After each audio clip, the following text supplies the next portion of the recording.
मेहनत में कोई कमी न करते हुए हम विकसित भारत का सपना पार करके रहेंगे। हमें सबको मिलकर के चलना है। केंद्र सरकार हो, राज्य सरकार हो, इंडस्ट्री हो, हम सब ने मिलकर के आगे बढ़ना है।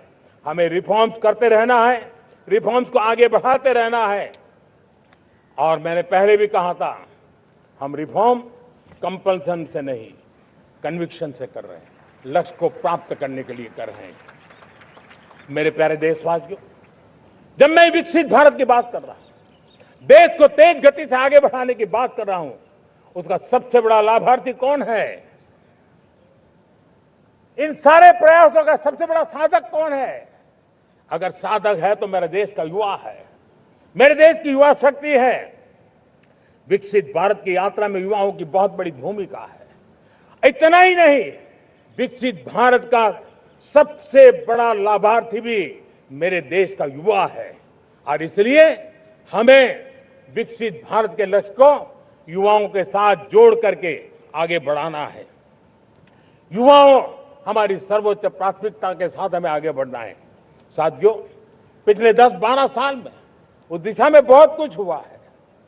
स्टार्टअप इंडिया अभियान, आज पूरे देश में 2.5 लाख से ज्यादा रजिस्टर्ड स्टार्टअप बन गए। देश के नौजवान खुद तो काम कर रहे हैं, अनेकों को रोजगार दे रहे हैं। 1 लाख करोड़ रुपया इनोवेशन फंड भारत सरकार ने घोषित किया है। मैं देश को, नौजवानों को कहना चाहता हूं, आप अपने सपनों को लेकर के आइए, संसाधनों की कमी नहीं रहने देंगे। 1 लाख करोड़ रुपया आपके दिल दिमाग को सामर्थ्य देने का एक व्यवस्था हमने कर दी है।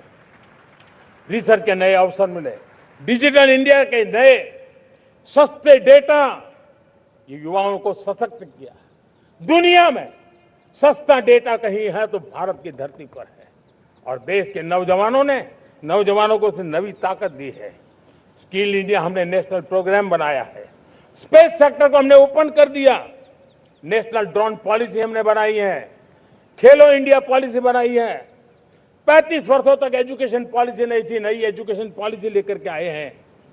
और इसका फायदा मिडिल क्लास के परिवारों को हुआ है। साथियों, 2004 से 14 आंकड़ा मुझे देना चाहिए आपको। 2004 से 14 हमारे देश में 350 से भी कम यूनिवर्सिटी थी। और आज 10-12 साल के भीतर भीतर करीब 650 नई यूनिवर्सिटी जुड़ चुकी हैं। करीब 1000 का आंकड़ा हम पहुंच रहे हैं। 2014 के पहले मेडिकल की सिर्फ 400 सीटें हुआ करती थी। आज करीब 850 सीटें मेडिकल की हो रही है। इतना ही नहीं, अब विदेशी यूनिवर्सिटी भी भारत की धरती पर आ रही है। भारत के अंदर विदेशी यूनिवर्सिटी की डिग्री मेरे नौजवान को मिले, इसका प्रबंध भी हो चुका है। हमारे देश के युवा मन बचपन से ही टेक्नोलॉजी की तरफ आकर्षित हो, उस दिशा में हम काम कर रहे हैं। और इसलिए हमने करीब 10,000 से अधिक अटल टिंकरिंग लैब छोटे छोटे बच्चों के हवाले कर दी है, ताकि उनका इनोवेशन और टेक्नोलॉजी के अंदर उनका मन बने। 12 वर्ष युवा, हमने अनेक रास्ते खोले। हम स्टार्टअप ओपन कर दिया। आपने देखा होगा, भारत के प्राइवेट स्टार्टअप 28 साल की एवरेज उम्र के बच्चों ने, नौजवानों ने दुनिया में पहले ही ट्रायल में अपना सैटेलाइट लॉन्च कर दिया और रॉकेट लॉन्च कर दिया। उन्होंने बहुत बड़ा काम कर दिया साथियों।